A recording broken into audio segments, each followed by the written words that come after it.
Alright boys, so we have one of the most anticipated events coming out this year, and that's going to be the Fate Apocrypha rerun. And basically the entire reason that this event is so sought after is because it has 5 really OP raids. It brings one of the best free-to-play servants in the game to, people that might have missed him the first time. It brings 3 servant buffs to Vlad, Amakusa, and Mordred, and then it also gives Mordred a pretty decent costume. So yeah, it is like one of the best events we've gotten in a long time. By the way, I don't know if I mentioned this, 5 raid stages, right? These raids have very decent material drops. They have really good QP drops if you're missing those. It is just an insane nuts to butts event. So we're going to be covering this, just kind of going in order, just sequentially covering the main highlight things here. But all you really got to take away from this is make sure you do the raids, because I imagine the raids are going to drop very quickly. Like, people are going to be taking them out very, very quickly because they're just so good. I even regret not farming them enough when I first played through this. So I guess the first thing that we'll talk about here is Sieg. Because Sieg is, the main free-to-play servant from the event. So let's roll up over here. Actually, he shouldn't be over here in event servants. Yeah, he should be over here in event servants. There he is. I was like, bro, where is he, bro? And then I also would like to pull up the buffs. Yes, these are the buffs as well. Actually, we can just go ahead and cover these. So this actually buffs up Mordred's her instinct skill, and it actually gives her like somewhat of a buster niche. As you can see, she's getting star weight, dropping the stars, and then buffing the buster damage, or the buster crit damage, basically. It's not that she's buffing the buster crit damage in particular, it's just that since they're all going to her buster cards for that one turn, you're predominantly going to be using this on turns where you can buster Brave Chain with her NP, and it just makes Mordred a lot better, because now she can do some pretty decent damage with her NP, especially if you're fighting someone that's named Arthur. And she can follow it up with some very strong crits now, as she's getting reinforced with some crit damage. Vlad basically over here gets the NP gain to make him a bit more consistent, and now he can do the double guts, right? So that's really good for him as well. And then Amakusa gets one of the more broken skills for him, where not only does he just refund stars every turn, but then he can give that to somebody to buff their NP gain as well. So it's like, not only is he just a really good DPS servant now he also just functions as a support for some reason, right? They were just like, let's just make Amakusa even more broken, right? If you're doing some challenge quests where you have an arts or quick servant alongside Amakusa, slap this on them, and guess what? Now they can loop their NP even easier, right? So it just made that a whole lot easier. These buffs are very strong for all of them. And then I guess I'll pull this up for people that don't know what Mordred's new costume looks like, just because that way it's a bit more of an all-inclusive event guide, I suppose. But yeah, and you get this from Mordred, and then now her costume is, yeah, that's the new costume you get. That's the new costume. You don't have to worry about this. She doesn't get the glasses. She doesn't get the glasses yet. You'll get this in about 2 years, but this is what you're going to be getting, and then this is what the sprite looks like. She basically gets her, like, her Bing Chiling outfit. So yeah, it's pretty dope for Mordred if you have Mordred. I know a lot of people are like, I'm going to be picking Mordred now with my free 5-star ticket. I'm like, all right, man, you go ahead and you do that. But then we come along to Sieg. Sieg's pretty dang broken. He'll get a fully fledged done video whenever the event actually drops. But this, in conjunction with him being a free NP5 art servant over here, basically means he's broken for looping, right? The only like downside is that this is one turn, right? But you just pop this on the last wave if you need to just guarantee you're gonna like smack somebody, right? And then he also has the battery built in here as well. So Sieg's just really broken because he's looping in like pre-Castoria era, which means one, when Castoria comes out, she like fixes any and all problems you might have with damage or like any consistency issues you might find with him, even though he's already pretty consistent as is right now. And two, it just means he's very good for farming right now. Like, he's just gonna be a very broken servant. He's one of the better free-to-play servants they put out in quite a while. Like, it's the fact that he has this when this is already his NP game.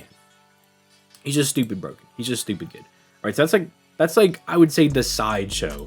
This is the main stuff. So basically what's going to happen is, if you haven't read the story, because you weren't here for the last one, basically what happens is we have waves of servants coming out to us, and then eventually we fight the Grail, right? And so they come out, and there should be 3 servants at a time, although I believe one has a set of 4, and the Grail is a set of 5 or 7, if I'm remembering correctly, but obviously we'll check right here. All right, but as you can see, you're getting some pretty good drops from these dudes. Like you're getting like really strong drops. Not only are you getting like event currency, you're getting QP, you have chances to get this, but you're getting stuff like dust, which I know a lot of people still do need. Actually, people like do need stuff like this.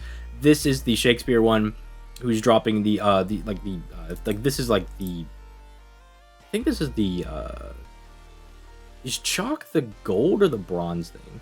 I'm pretty sure this is the silver currency. You guys get what I'm saying? No, I'm pretty sure that's the gold one, actually. Remember correctly. Doesn't really matter a whole lot, but basically, like, through any of these, you can farm any one of the main event materials. You can farm QP, at least this one.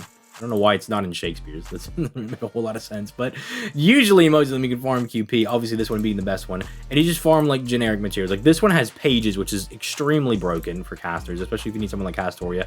This one's not quite as good unless you specifically have someone that needs them. So yeah, it's whatever.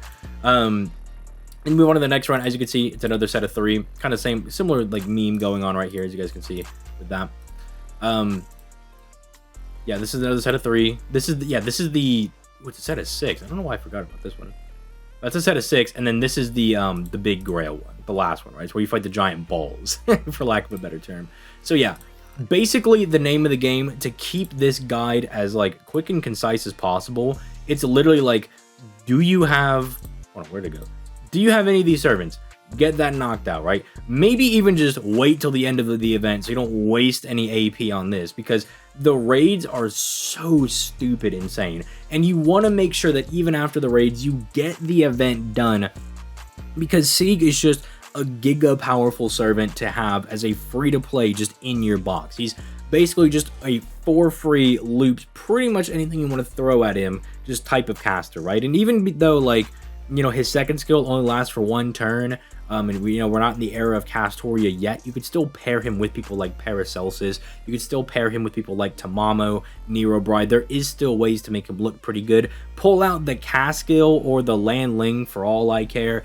All of those people work very good with Sieg. Basically, he can already loop like a charm on his own. Basically, if you can just give him more damage, which he already does pretty decent damage as a free NP5 servant, but if you want to give him more to just make him even more broken, he's got that in the bag as well. And then I also just didn't even talk about the fact that he has the 100% damage mod against dragon enemies as well. So like if the final node for a farming node or like a boss is a dragon, he is going to slam dunk them into the next dimension. Because keep in mind, you're probably going to pop his 3rd skill alongside his 2nd skill if you're going for something like that. And that means that 100% anti-dragon damage mod is multiplying into his 36% arts buff that he has for himself, and he's just going to be doing a whole lot of damage. He's just going to be slamming the enemy into oblivion. So yeah, aside from that, like, there's not really a whole lot else that I can really like think of. Like, this is a really good gacha CE if you can pull it, right? Like the NP gain, NP damage.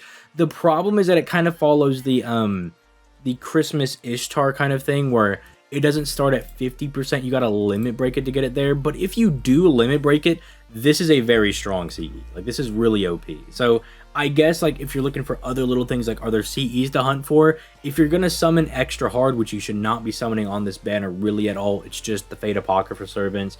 Unless you really just have one of them there that's like one of your favorite servants of all time, I would avoid it like the plague. Castoria is definitely going to be more impactful for your box, but if you do happen to summon and you go giga hard and you get all of these CEs, this is extremely powerful for just any looping servant, giving them 50% NP gauge, the damage, and like the damage just being generic is also what makes it like super good.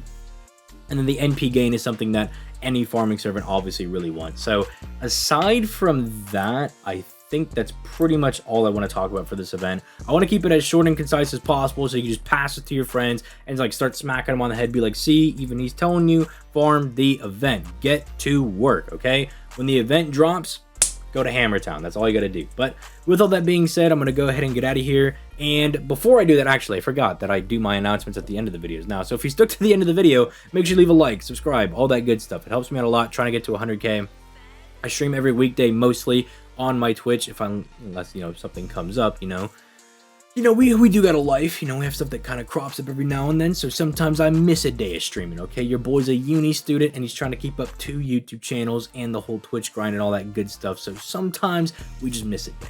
But if you want to support the channel for free, I'm affiliated with LD Emulator and Loot Cakes, both down in the description down below. LD Emulator, just a good way to play FGO and other mobile games on your computer if you'd like to do that, if that's your prerogative. And then Loot Cakes gives you points whenever someone or yourself spends money on FGO that's in my alliance, right? So basically, you can then just build up those points and then get gift cards and stuff for it. And then you can just start spending that gift card money back on FGO, and it's an infinite loop, although it might take you a while, but it is technically a loop. But yeah, and then aside from all that, there's a Yu-Gi-Oh tournament going on in the Discord. You can go ahead and join the Discord if you're interested in that. But with all that being said, I think we're good. I think I've covered everything. Now I'm getting out of here. Peace, late guys.